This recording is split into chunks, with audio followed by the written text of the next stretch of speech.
Hey, yo, what's up, everyone? It's Scholar Bala here from the It's a Raptors Ting podcast. Just wanted to say a few quick words, if you don't mind. We're on that Toronto man time, so I'm gonna keep it real short. Check the time codes in the video. I repeat, check the time codes in the video, okay? We consolidated a lot of information up in this ting right here. It's a big podcast, but check the time codes. Promise there's some for your head top in there. Any little tidbit of Raptors content. So check the time codes on this video and enjoy the podcast. Saying it's a Raptors ting, eh?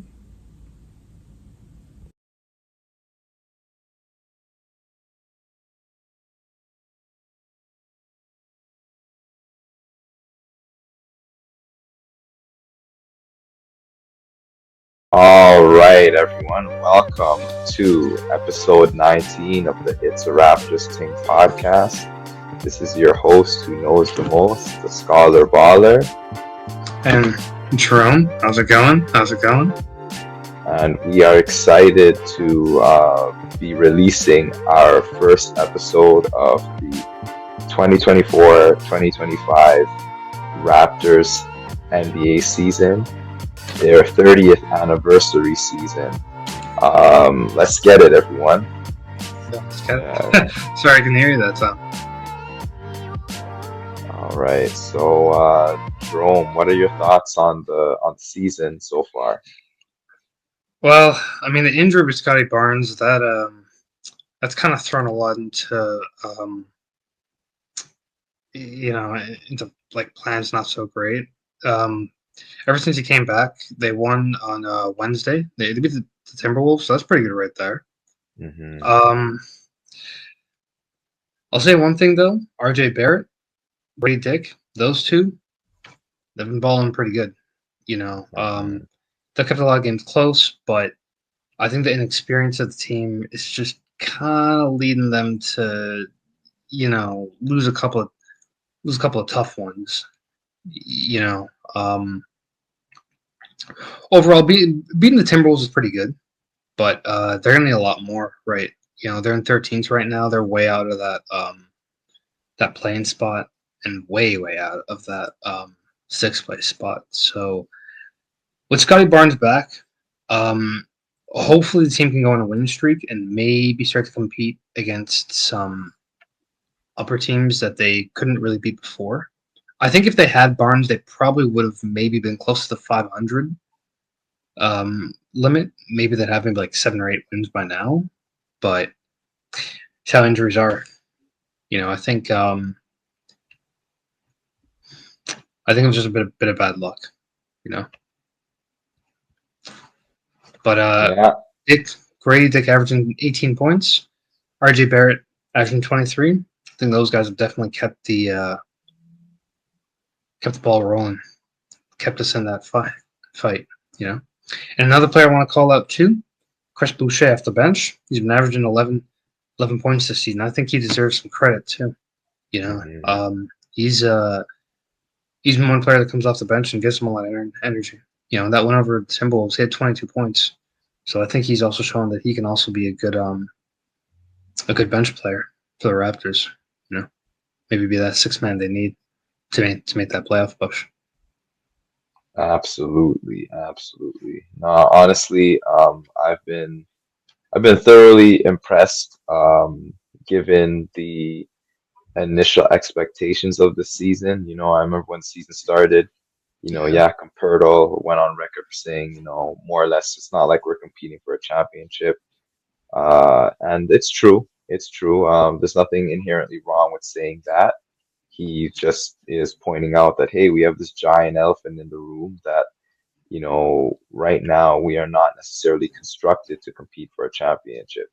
That being said, the Raptors have done everything within their power to make the season very exciting to watch. This is some great basketball that we're seeing from this team. Even though, yeah, even though the team is losing a lot, it's tough to see those losses. But at the same time, there's a huge faction of Raptors fans right now that are on that capture the flag energy, to try to get number one overall pick Cooper Flag, or projected Yeah. number one overall pick for this Yeah. draft, Cooper Flag. So a lot of the losses, the fan base doesn't necessarily seem to be disappointed by, and it seems as though this season is offering a little bit for everyone. The tankers, our record, we didn't get off to the greatest start for the tanking faction, for the faction that wants to see us win no matter what. They're still getting exciting basketball to watch, and it looks like, as of the recording of this video, it is November 24th. So it's like the Raptors are more or less, they've been winning a few games, Yeah.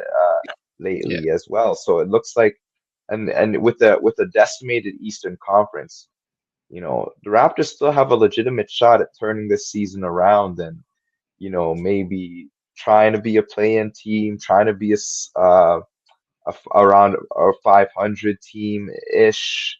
What are some of your thoughts on the Raptors right now? Should we continue to do an ethical tank, as they're discussing? The ethical tank of like making it exciting, but like we're still losing games, or should we more or less try to compete for a play-in spot and see how far we can go this season with how the roster is currently constructed? What are your thoughts on the decision making for the direction of this team? The thoughts, huh? So Cooper Flag is supposed to be number one pick. Yeah, I've heard about him. He's at Duke, right? Yeah, absolutely. Is that Yeah, good old Duke boy. Yeah, he's he's a pretty interesting prospect. I've seen a little bit about him. LeBron's given him some praise. I think he's definitely better than anyone that came out of this year's draft, including Bronny James. Mhm. uh, Oh boy. just kidding, Bronny. This year's draft was not good. They didn't really have a player that was seen as like a superstar. Um, Ricochet of Hawks, we'll see, but I think Flag definitely has that it factor. That him factor, that franchise player factor that Mhm. we've seen in the last few years from players like Wembanyama, Mhm. Banchero, Anthony Edwards, even LaMelo Ball you can throw into that too. I think he's up there with those kind of players, potential wise at least, but I'm not so sure if he can have an impact on that kind of team in the first year. I mean, it's it's hard to say if he could, but what they're saying right now is they think he can be. So if he's worth it, then maybe the Raptors could tank. But I haven't really studied anyone else away from him. I haven't really heard about anyone else really being hyped up. So, I'm not too sure. Is it flag or bust? Because I've heard about a couple guys like Edgecombe and Mhm. Bailey, Ace Bailey, but Mhm. I'm not too sure if they can really. I haven't really heard too much about them being franchise players. Um, Mhm. so to tank could be a good option, but it's not something that I think I would be too hard on. Maybe if it was like the 2022 draft Mhm. or maybe the 2023 draft, there was a lot Mhm. more star players, but this time it's Mhm. it's hard to say how the potential will turn out. It's probably going to turn out Mhm. better than the 2024 NBA draft, Mhm. but if the Raptors should tank, I think unless it's like a big injury crisis, maybe like a couple injuries to maybe like Mhm. Barnes or maybe like Boucher or something, Yeah, yeah. then maybe they can start to tank and be like, you know what, we gotta, you know, how can I put this? Preserve our players for the future so they don't get any more injuries. They could kind of Mhm. like, make some little excuse like that. But I think at the way they're playing right now and the core they have, I think Barnes is probably a good franchise player. I think he's the guy they need. Mhm. Um, people are hoping he can be the next Kawhi Leonard. It's up for debate right now. But I think for right now, I think they should keep on playing. Cooper Flag is a good player, but I'd say right now we should probably stick with the guys we got, and just hope we can probably get into the playoffs, get them more experience, and maybe a couple years compete for a championship. Yeah. Yeah, no, I definitely I hear you on those thoughts. Me personally, like I'm honestly I'm of the mindset that the tank is a tricky situation because in my opinion, when I think about the Raptors and the current construction of this roster, I only see this going good if the Raptors get the first tank and get the first overall pick of the draft or the second overall pick of the draft. After that, it becomes like good to average draft picks, in terms of the Raptors, because the way I'm seeing the Raptors, I'm not too sure about quickly as a permanent fixture on this team yet. It's As a gonna it's potential? Yeah, like he might do it, but he might not do it. It's a little up in the air, More power to him if he does it, but we don't know. But to stay on subject, it's like you have Quickly who's kind of there, but not really. You have RJ Barrett who's making a name for himself. So as like a surefire piece for the future. You have Scotty Barnes as a surefire piece for the future. Now, where it gets a little tricky is, you can kind of hedge your bets on the development of Grady Dick as a potential star in the future, and it's tricky because Grady Dick right now, he's living and dying off of being a streaky scorer because he's not just a shooter; he can score the ball. But what I'm noticing with Grady Dick is that, for example, his handle isn't necessarily the tightest, so that becomes tricky because a lot of teams, when they put him in the scouting report, they pick at the ball when he has the ball in his hands, and they can find ways to disrupt his offense. So he has the ability, but it's just now like working on those countermeasures for him. And then with Jakob Poeltl, like Jakob Poeltl's been playing excellent basketball. However, Jakob Poeltl, the only real knock against him is timelines. So with that being said, it's like the top pick, Cooper Flag. Cooper Flag, if you put him in the NBA, he's likely going to be a wing player, right? He's pretty tall, like he's like 6'9", he's about 6'9" or 6'10" even. So if you're playing small, maybe you could have him at power forward, but I wouldn't do it. Me personally, I think his skill sets are clearly the skill sets of a wing, particularly small forward. So it's like if you draft Cooper Flag, then you have to figure out, okay, well, are you okay with moving Grady Dick back to the bench? And are you okay with, the fact that RJ Barrett is a streaky 3-point shooter, so you're not going to have as much floor spacing? Are you okay with that? And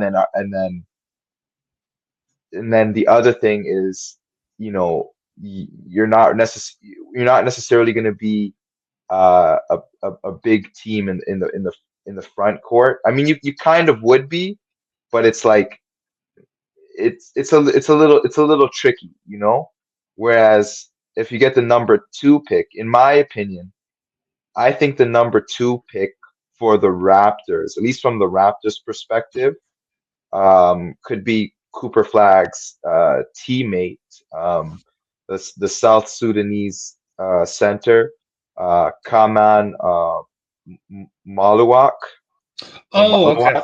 Yeah, I think he could be somebody who's been largely kind of like forgotten about and ignored in the midst of all the hype for Cooper Flag. I think from the Raptors perspective, like they should, if they get the number 2 pick, especially because Cooper Flag is likely going to be drafted number 1, right? So it's like if they get the number 2 pick, they should really consider drafting Malawach, because at the end of the day, if they draft Malawach, it's like they don't really have to bench Pirtle, in my opinion. What the Raptors can do is they can find a way to go big, right? Because Pirtle is already like a passing big as well. And then you have Scotty. You could put Scotty back at the 3, and I think that's something that he would low key prefer. And then you can have like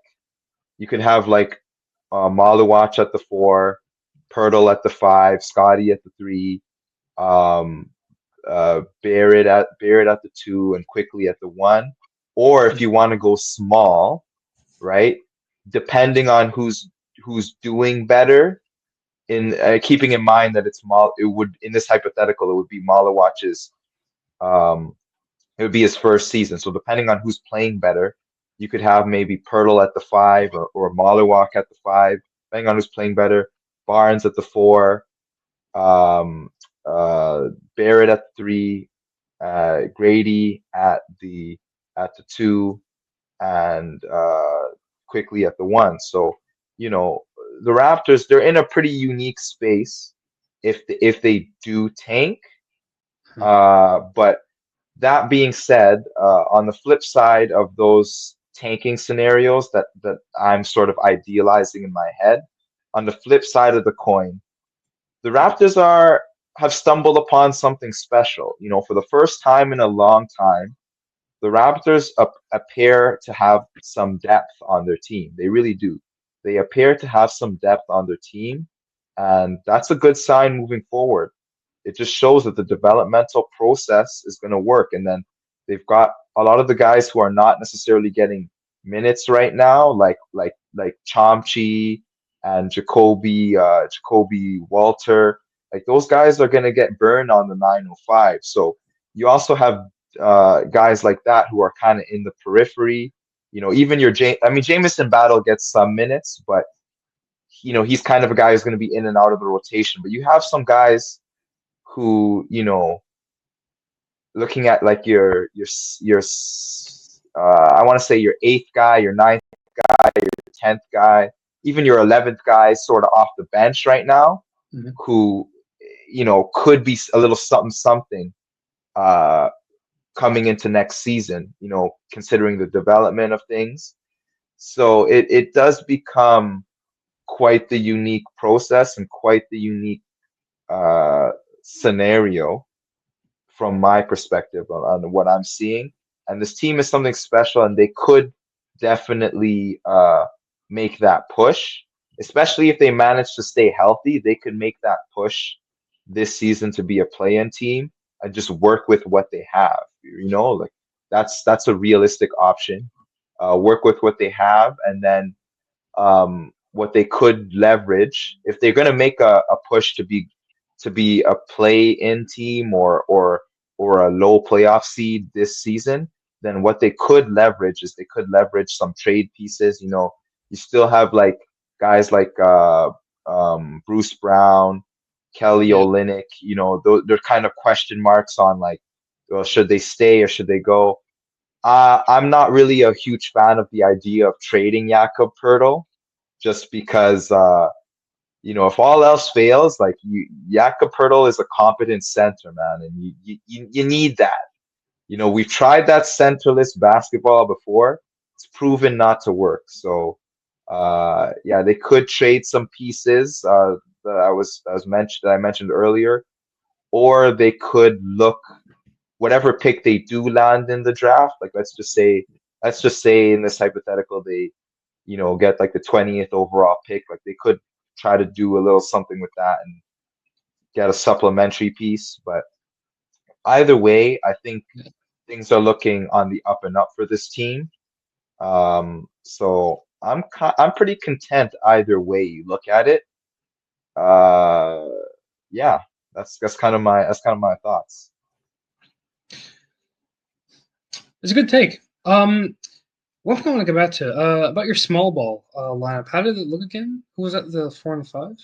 So in the hypothetical that we drafted Cooper Flag, like that small ball lineup. Yeah. So in that hypothetical, Oh, no. That's not what I was referring to when I said no. The small ball lineup was the hypothetical when I was talking about Malawatch. So Oh, basically, so I'll revisit it again. So basically, it was depending on who's playing better, whether it's Pirtle or Malawak, you could have either of them start at the five, depending on who's playing better that season. And then you would more or less have Barnes at the four, Barrett at the three, Grady at the two, and then quickly at the one.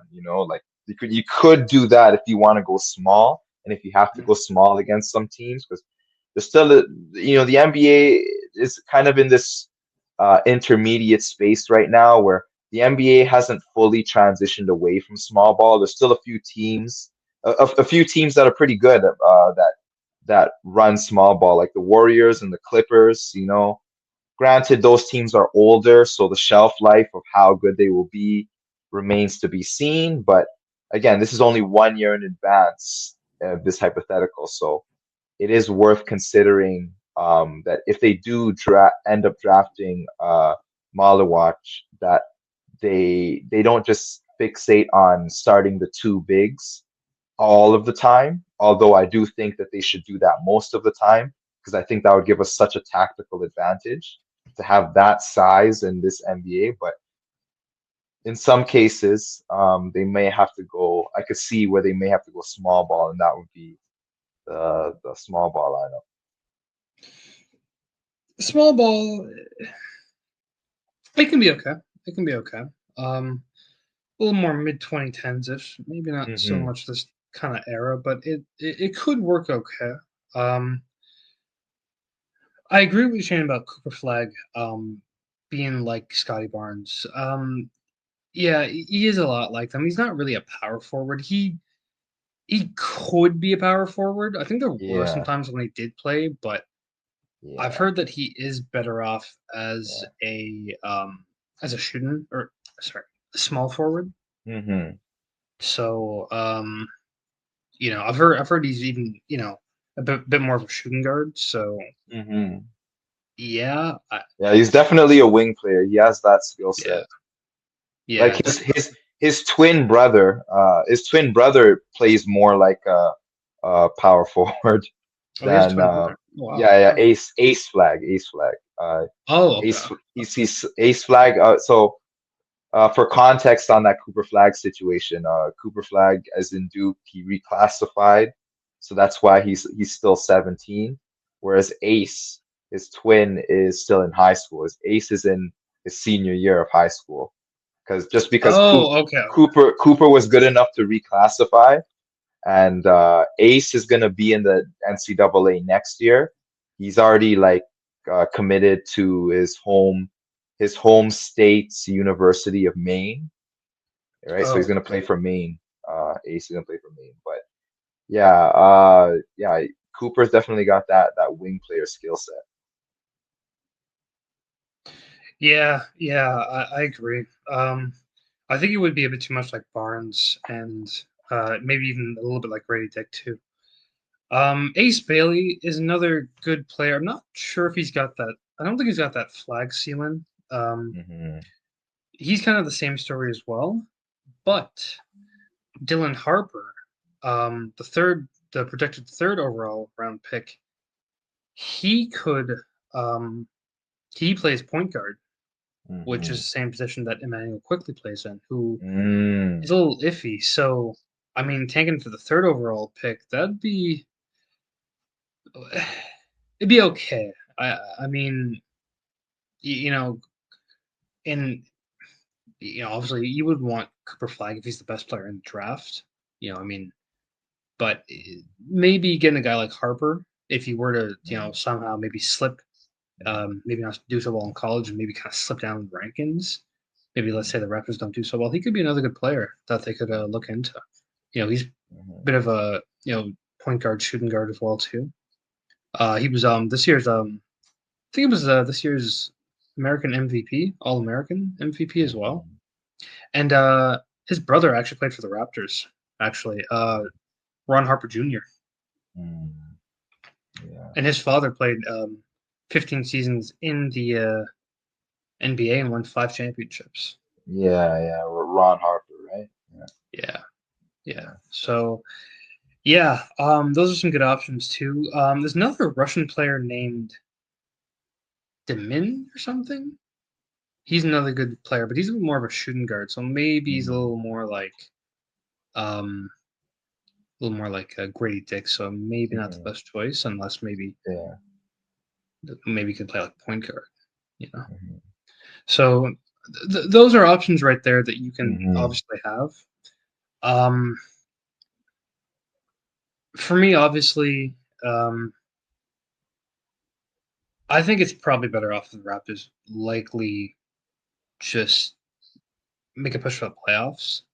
Mhm. I mean, if they can beat teams like Minnesota, I think they can. I think they can make a run for it. You know, Yeah. it's still early in the season too. If you can go on a win streak, you know, end of this month, in December, in January, you could be back in that playoff hunt. Because especially some of the Eastern Conference teams haven't really been too great this year.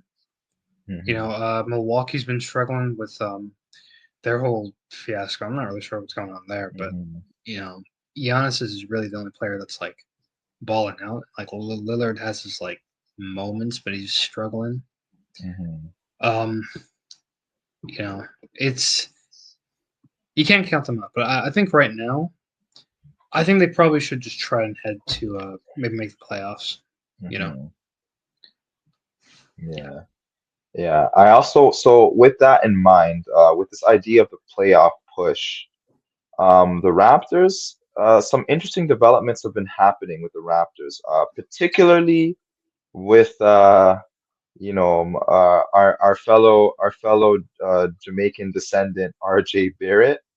Right now, shout outs to the Jamaican descendants right now. The Jamaican descendants are really spearheading the Raptors. With RJ Barrett and Scotty Barnes. yeah. Shout outs to the island. I gotta do that. But with that being said, RJ Barrett, man, like he's been really putting in a lot of work. He's been averaging like a whole lot of points, man. Like I'm pretty 23. sure I'm pretty sure he's in the he's in the 30s in his most recent, like if you look in his most recent series of games, like I think the last 4 games, Yeah, he's approximating 30, right? Right, which is really good. really Um, good. he's had like it hasn't been all been peaches and cream, so to speak, because of course, he's had a few games like a couple of weeks ago where it was like he's struggling to shoot a little bit, but for the most part, he's been like really consistent with trying to put points on the board and taking a leadership role uh, in in lieu of Scotty Barnes and Emmanuel quickly having experiencing their injuries. So yeah, man, like RJ Barrett, what do you think some of these implications mean for the Raptors moving forward based off of like RJ Barrett's scoring ability, his playmaking ability? What do you think some of the implications are for the leadership of this Raptors team moving forward? Well, there's pros and cons to it. RJ Barrett playing well, averaging about 23, 24 per game Hmm. this season. Last few games definitely been going up. That's a good sign. Um, him and Barnes definitely um, could be in the fight for the franchise player role, but even though I love my Canadians, I'd still give it to Barnes. Um, you know, I mean, when Barnes played the other night, he had 17. RJ Barrett had 31. Hmm. So, it. I mean, then again, I mean, Barnes is coming Scotty off that. Scotty was returning for he had the glasses. Yeah, He inspired me to wear my glasses today. yeah, Oh boy. yeah. Um, Yeah, I'll admit something that you know, we can't count RJ Barrett out as a potential franchise player. You know, I think if Barnes' Hmm. injury concerns start to go up, um, RJ Barrett, I've known him for a long time. I've been following him from high school. You know, I remember him and Zion were very big prospects. At one point, even for a while, RJ Barrett was actually seen as a bigger prospect than Zion Williamson. Yep, yep, I remember And that they too. Yeah, they thought he was going to go number one back in 2019. Hmm. Yeah, 2019. Yeah, Yeah, and like yeah, he played against USA in 2017 at under 19 level, I believe. Yeah, under 19 level, and yeah, I think he had like I don't remember how much he had. I think it was like 30 points or something. But he was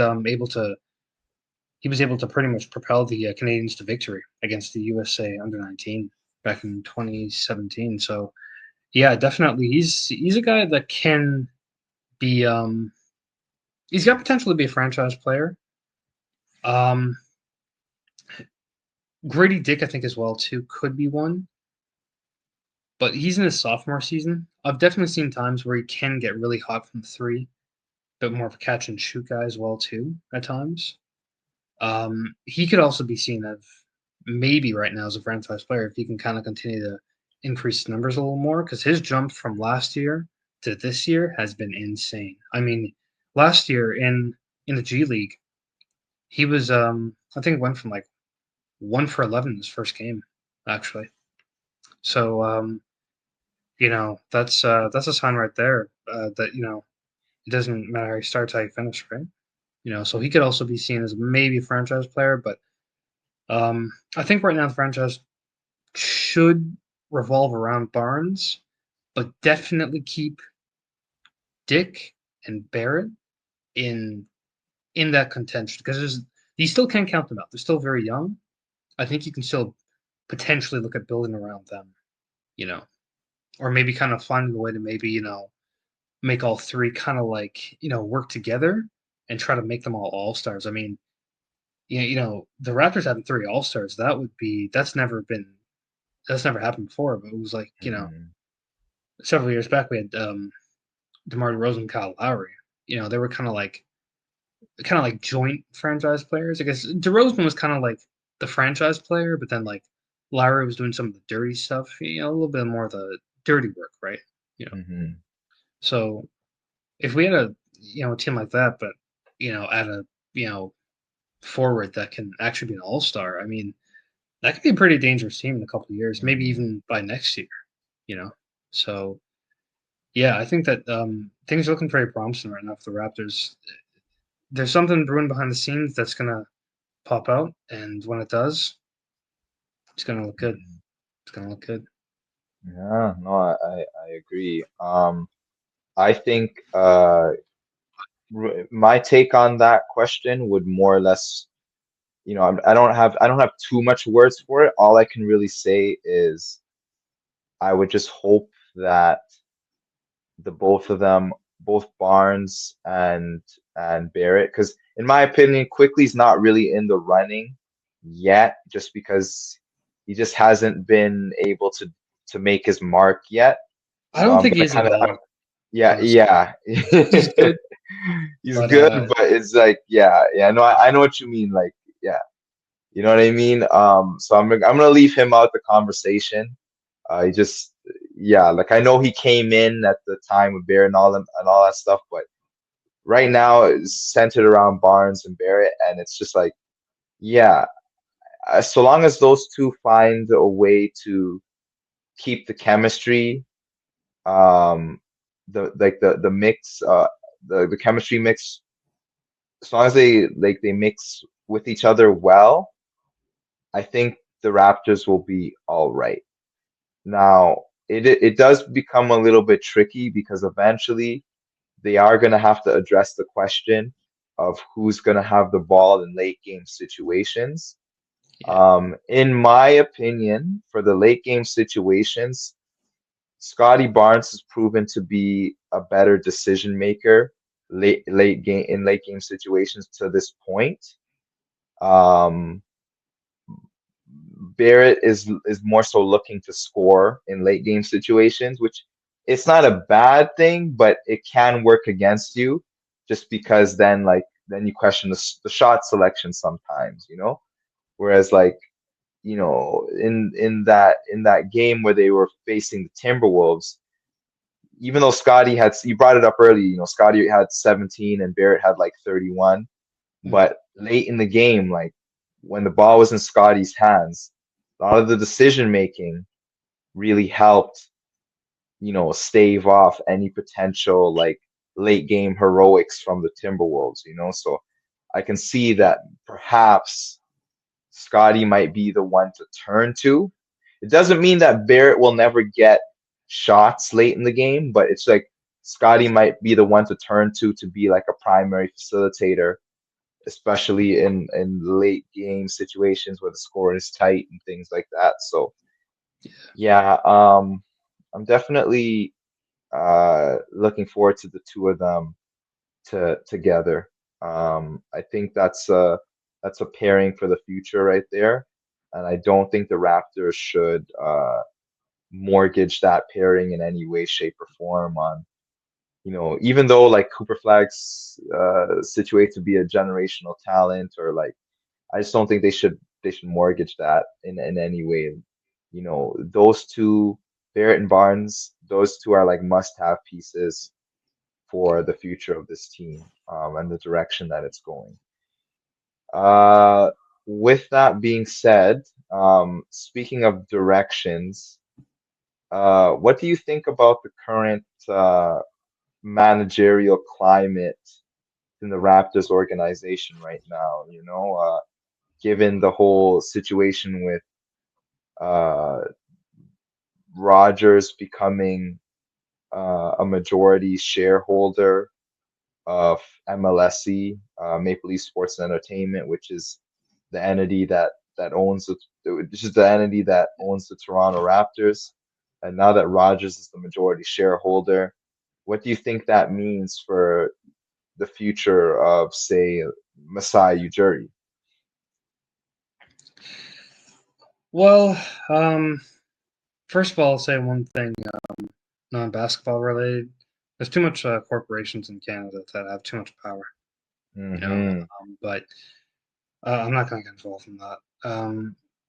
In my opinion, I hope that they can not mess with Masai Ujiri and just keep him.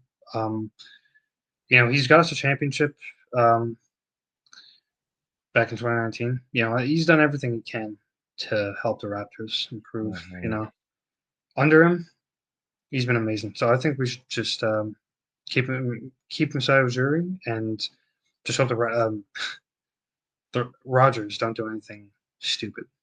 That's all I'm going Hmm. to say about that.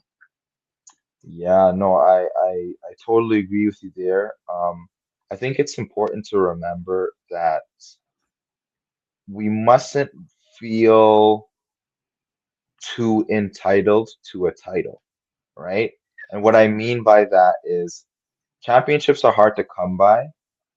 And, you know, in light of recent Raptors history, I think that there is um, a contingency of younger Raptors fans, a contingency of Raptors fans who came around in like the mid to late 2010s as being fans of this team.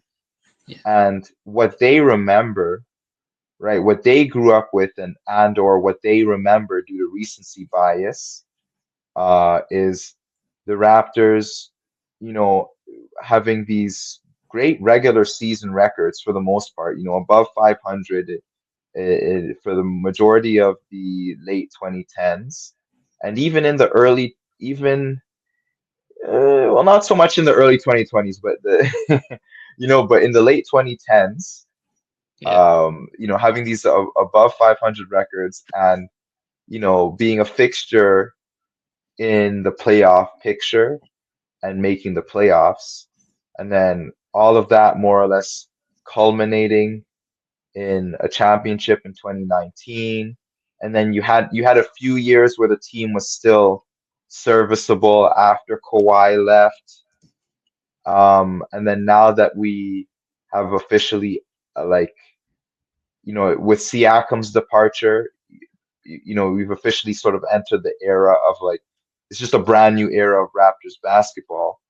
But right now, I think there's a huge contingency of Raptors fans who most of their memories are of like a lot of winning. Of course there was disappointments, there was LeBronto, all of that stuff, but they're not used to losing like you see how last season how we were losing. Oh Like yeah, there's a lot, like there's a huge contingency of Johnny come latelys and young fans and all that stuff and fair weather fans who I feel like are making all that noise. And to me, they're just polluting the discourse around the discussion. Like Ujiri, in my opinion, he's earned his keep as being a fixture in Raptors management for the foreseeable future, right? right. That shouldn't come into question whatsoever from my standpoint, from my vantage point on this situation.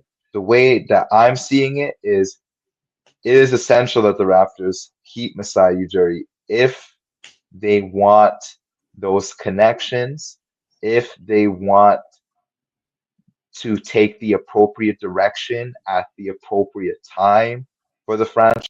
Because one of the biggest hindrances of franchise development is a lack of managerial direction. There's so many franchises that have been in limbo because of that for so many decades. Like Charlotte, Washington, just to name a few. That like it's not like they haven't had talent roll through those places, but they don't know how to parlay it. They don't know how to leverage it. And the Raptors, even though Toronto's the biggest city in Canada, and it's pretty much like the third or fourth biggest city in North America. Toronto is still a small market team, given the fact that it's a Canadian city, et cetera, et cetera. I'm not gonna go down into the reasons why, but we're pretty much still a small market team. So we have to have a general manager who's gonna parlay what he or rather what they can in order to like maximize the capacity of this team. Like when you think about this current team, the Raptors were not slated to get nothing out of nowhere, and yet we have a team that looks extremely competitive and looks surprisingly well rounded, right? And that's in the midst of like more or less back to back losing seasons, right? Back to back losing seasons. And now it's like we have a team that has a solid base. And I don't think you get that. I'm gonna throw Brian Colangelo under the bus here because he was the former GM before Yeah. Ujiri, but I don't think you get that with the Brian Colangelos of the world uh, running the team. He also, by the way, Brian Colangelo is also the GM of the Sixers, and you see, like he's not. I don't think he's a GM there anymore. I think it's Daryl Morey now, but you can Yeah. see like the fruits of like when you have a run of the mill GM. It doesn't matter if you have talent as much. Like if the direction isn't there, it's not there, right? If you think about Milwaukee and that poor decision making to get rid of Adrian Griffin, it's like, Exactly. well, Stupid. what the hell were you Decision. doing? Like, I Mhm. understand Giannis has influence, but at the same time, like, you're more or less you're not even in square one. You're in the negative zone at this point. You're in the negative zone. Like you're worse off than you were with Doc Rivers, like after getting rid of Adrian Griffin as your big move. So, and I know I'm going off into other teams, but to bring it back to the Raptors, it's like you need a GM that has a clear plan, a clear direction, a GM who knows how to rebound from a loss, a GM who knows how to rebound from a loss. I know Nick Nurse is not a GM. Nick Nurse is a coach. Mhm. Why is it that Nick Nurse is struggling? Because Nick Nurse can only lead a team to the promised land, so to speak, under the most ideal conditions. When the conditions start to get rough, doesn't work. On a fundamental level, you need a GM who can work through rough conditions. All right. Right. Masai Ujiri, from the moment he has been in the NBA, I know people remember the current Denver Nuggets, obviously, but I remember when the Denver Nuggets were just a collection of role players making the playoffs. And who was the GM at that time?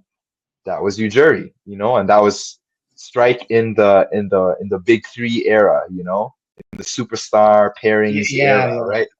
And so it's just like I'm just saying, that should be the guy moving forward in the future. I don't think we should really stray away from that just because the early 2020s have been tough.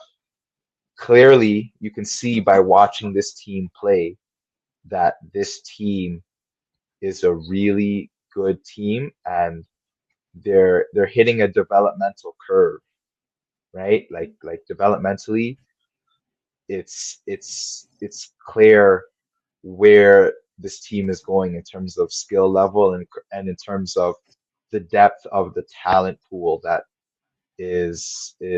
being constructed here. So I'm of the camp of keeping Ujiri, and I don't think Rogers, like the corporate heads at Rogers, should be making any hastily made decisions there. Yeah, not much else I'm really gonna add about it. You pretty much nailed the spot on. Mhm. You know, not much else I can say. I think Mhm. Ujiri is definitely a guy for the future. For Mhm. as long as they can keep him, and as long as he continues to make good decisions, keep him into the 2030s if you can, in my opinion. Mhm. Yeah. What do you think of moving, like transitioning, like a little bit away from that, because I just wanted to I just think it's interesting, how this year, like the Raptors were honoring Vince Carter, what are some what are some of your That thoughts was on the Raptors retiring Vince Carter's jersey amidst Vince Carter being inducted into the Hall of Fame for the class of 2024?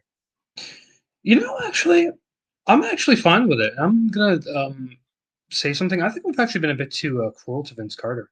I think he's always had love for Toronto. Hmm. Even remember, he didn't even want to leave Toronto. Um, he wanted to stay in Toronto actually, but he couldn't because because of GM issues. You know, who was the GM back then in 2004? I think it's Grunfeld. I think is his last is Grun his Hill. Okay, surname. yeah, that Yeah, was yeah, a yeah. We yeah. didn't really like that. Grunfeld or Grunhill, something like that. But yeah, Yeah, like yeah, he yeah, he was he was actually present during the jersey retirement. He was there. Yeah. yeah, yeah. I think he deserved it. He was sort of the Raptors' first true superstar. Um, Vin Vinsanity. That was back then. Yeah, Hmm. won the slam dunk contest 2000. Hmm. Dunked over Frederick Weiss in 2000 as well at the Olympics against France. Hmm. One of the Yeah. greatest dunks ever. Um, yeah, honestly, deserved. Well deserved. One thing I want to add on though. Certain boy was there that night. A certain man with a Jamaican accent. Oh my gosh. Are you talking about the like that not even Jamaican accent, but the Jafaican accent of Drake? Yep. Oh boy. I'm not gonna lie. He, Everything about that interaction was mad cringe. Like from like trying to, say he's gonna take DeMar DeRozan's jerseys down to like arbitrarily just flirting with Jesse Reyes. It's like, yo, man, yeah, that just that just just girl. grow up. Like, just grow up, man. Just grow up. Like, just Uh, stop it. Like, you're 30 something years old, man. Like, yeah, he's like you, almost 40. yeah, like, He did. You look. It's a bad look. It's a bad look. Did you What see her what he's reaction doing. too when like the camera was on her? She was like, what the hell's going on? Yeah, yeah. She And had it like was funny. no clue, and I think It she was kind of like funny. figured out. It was kind of funny because like not only did she have like she was like I think she was talking like when the camera panned over to Jesse Reyes, like Yeah, there was this random guy sitting beside her, and it just looked like I think she's still single, but here's the thing, that's not the point. The point is optics. It looked like she was already like talking to somebody, but nonetheless, I think the major point is it's just cringe to like get on air and just start like hitting on somebody like who do you think you are like yeah, you're not that guy like especially because you got like hella exposed this year like you need to just like sit down and not make the night about you like the fact that you were even there just kind of killed the whole vibe. It's like, man, nobody cares about like it's not that nobody cares about the fact that you lost because people clown him for losing, but it's just more so that night was supposed to be about like Vince Carter, man. I wasn't really supposed to be about like the remnants of your feud with Kendrick and like DeRozan because DeRozan was in the Not Like Us video. Like not supposed to be about that. Like and then like who your love in or not love interest, but who your who you're attracted to like at this fleeting moment in time. It's like, oh man, this I don't know, just the Raptors need to reconsider like who they have as an ambassador, man, because it's a bad look right now. It ain't it. It ain't it. one thing I gotta say to all that, though, wowzers! Oh my god, Yeah, I just said that. that's another thing Um, too. Like when he gets these interviews, like all of a sudden he has like this heavily Canadian Toronto man accent, and it's like, okay, we know you're a chameleon with the accents, though, so you very much cater like you don't talk like that all the time. Like exactly. when you're around white people, you talk like a white person. When you're around like I figured just say that. when you're around black Canadians, you use a Toronto accent. Like when you're in Atlanta, you try to sound like you're from Atlanta. When you're in Houston, you try to sound like you're from Houston. Like To, like like just stop. to to give him Oh credit boy. though, he was around two white announcers, and he was still making the kind of Yeah. accent though. So Yeah, yeah, but he knows like there's like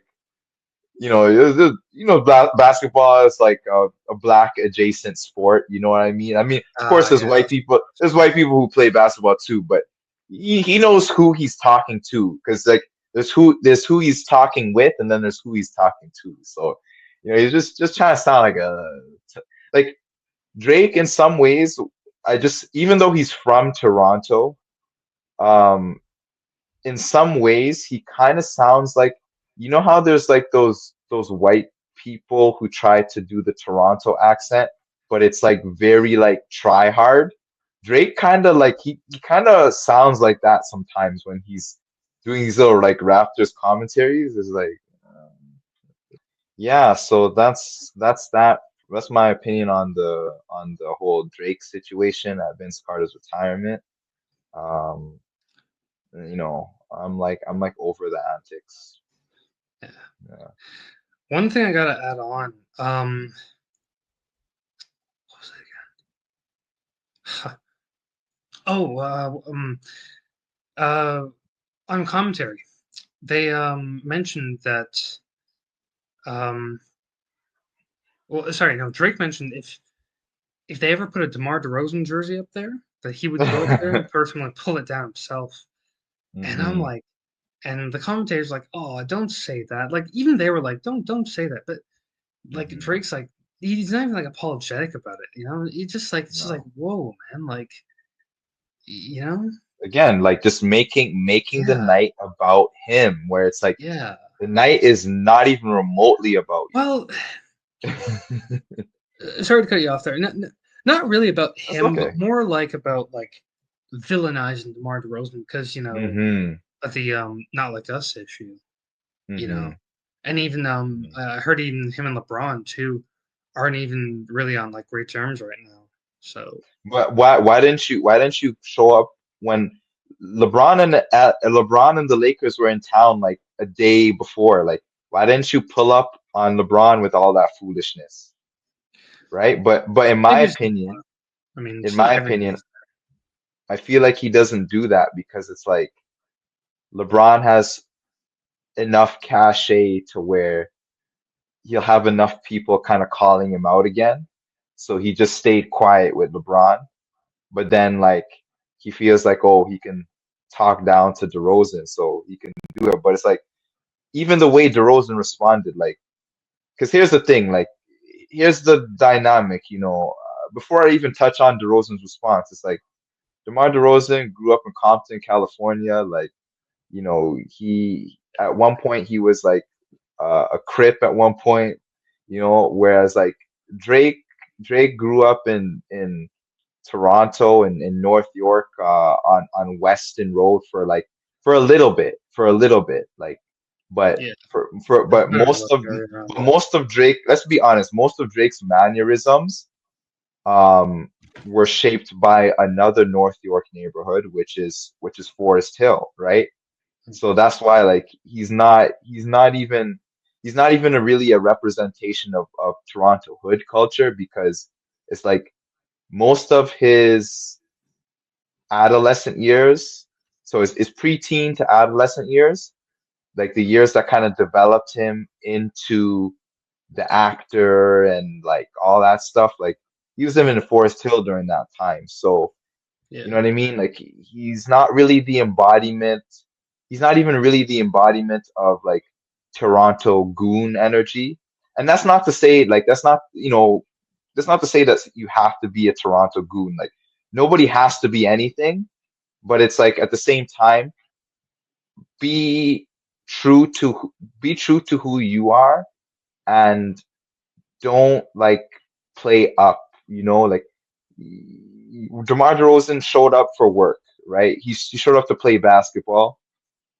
You're over there like saying all types of profanity towards DeRozan as he's walking away from you, knowing that you're in a stadium of like, thousands of people, however many thousands, he was he was like, staring him down though a little bit though. Like he was he was looking at him quite a bit in a not so nice way. Him and his friend.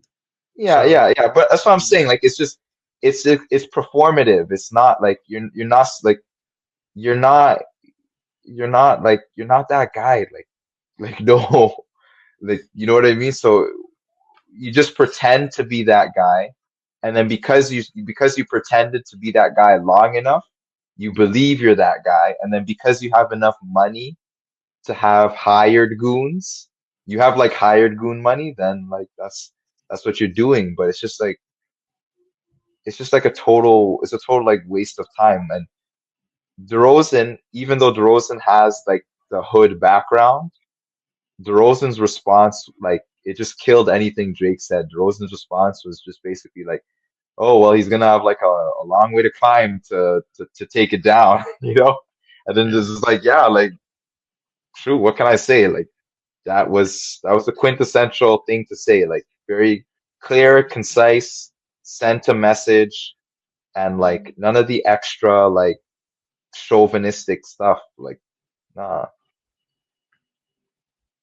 yeah, yeah. I mean, well, what's the thing? Drake, he's had some connections to Scarborough though. I heard he was around like Glamorgan area, which is like Kennedy Commons and stuff, Hmm. And I heard he was even around like West Hill area too. Hmm. So he's got some connections to the area, you know. There was a guy in my workplace actually. He said some of his friends. He was a little bit older than me, but he said some of his friends. I actually knew Drake growing up and stuff, and Hmm. they used to hang out in like Malvern area. So he's got connections all around the city. You know, Yeah, I mean, I've even heard Galloway boys too. Uh, oh boy, Shouldn't be saying that. Yeah. I heard Yeah. they they have some connection to Drake. You might have to Yeah, I edit that mean, one out. Though. I think on Sorry. some level, like they're connected, but I Yeah. don't know, man. Like I just think that it's just, even if you're connected, there's ways to go. I don't know how to explain it, but it's just kind of like what Kendrick was saying in the whole thing about calling Drake a colonizer. Like a lot of these connections are just they're pretty much self-serving, Because even when you think about all the people that he's just been affiliated with, like musically, he's never really like it like OVO is the place where you go for your career to die, basically.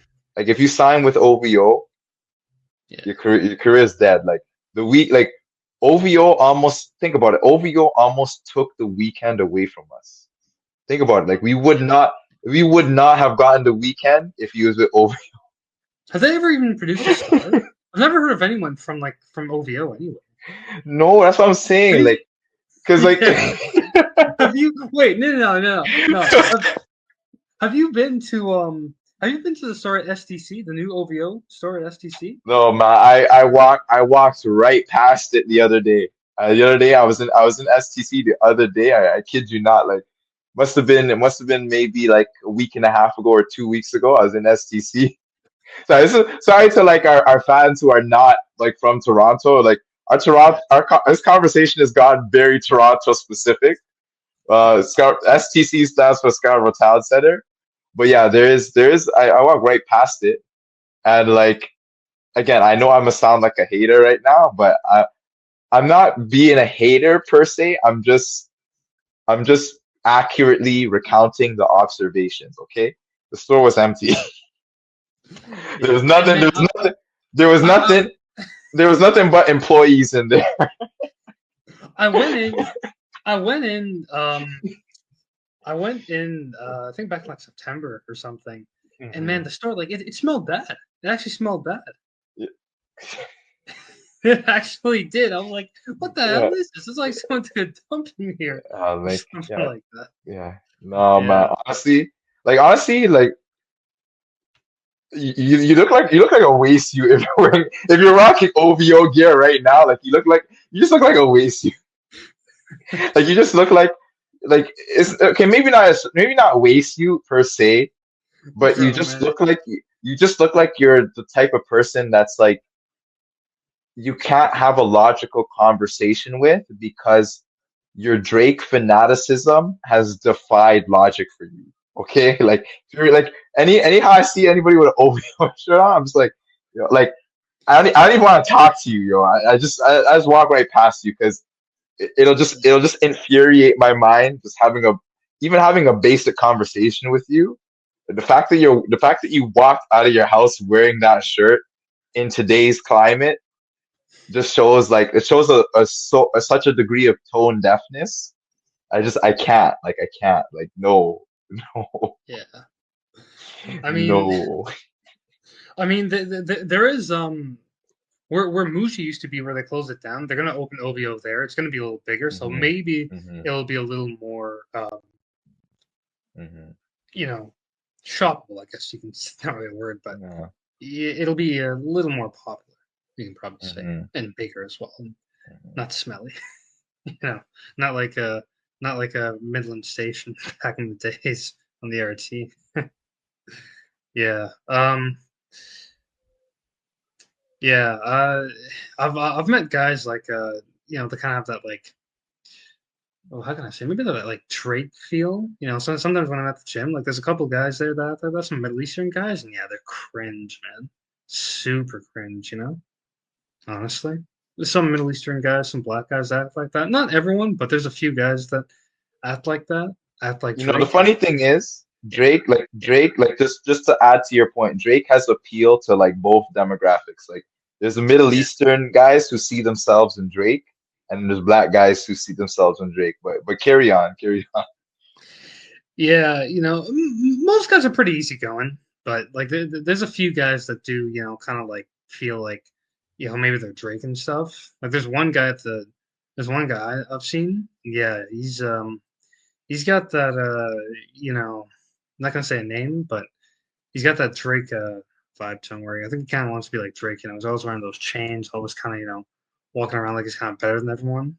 Yeah, that's the way I see it. I don't know, man. But Oh my. that's enough about that. I think this is a good space to really like wrap up this month's episode. If I'm just being Yeah, I think honest, so. like Pretty sure. we like the fact that we've gone on a Drake tangent right now. Yeah, I think that about sums up that like we've covered what we needed to cover for the Raptors basketball, and now we're just kind of going on and on. But it was fun. It was fun to talk about that for a little bit, just only to like just yeah. clown it for just how goofy it was. But I mean, he's the nonetheless, brand ambassador, right? So he is still a big part of the Raptors yeah, organization. He's still a yeah, global yeah, ambassador. yeah, So, yeah, and it's you know, still a huge problem that they need to fix. They need to hire somebody else ASAP, Like yeah, this, I this, mean, this ain't. you need another superstar though from the city. So like, you know, I mean, like Vince Carter could be a good global ambassador for the um, for the team. Mhm, I mean, he's a good mhm. option. Maybe if Kawhi Leonard even like retires one day, maybe even he could even be a global ambassador too. I mean, he got us a championship just one season, but Yeah, yeah, I get the feeling he still got a little love for Toronto. You mhm, know, but I think he yeah, just loves LA a little more. yeah. With that being said, folks, though, thanks for tuning in for Thank this you month's guys for episode. watching. You, Thank you. you know, we really appreciate all of the patience that you've had. Sorry You know, about the getting into the Drake thing too much. and if you're looking for anybody to blame about the gaps, you can blame me primarily because Nah, we'll blame Drake. because like a lot of the things that are going on, it's just been like there's been a lot of things going on in my personal life, so just Yeah, it's been very busy. Nothing bad, but just like things that are very important that I have to like really make sure that I'm like addressing. So that's that. But more content is on the way, and yeah, we we got will more for you guys. continue through thick and thin. We will continue to grow this channel. Okay, with that being said, take care and just remember, saying it's a Raptors Ting Ehh. It's Raptors 10. Yes, sir. Thank you guys. Thank you.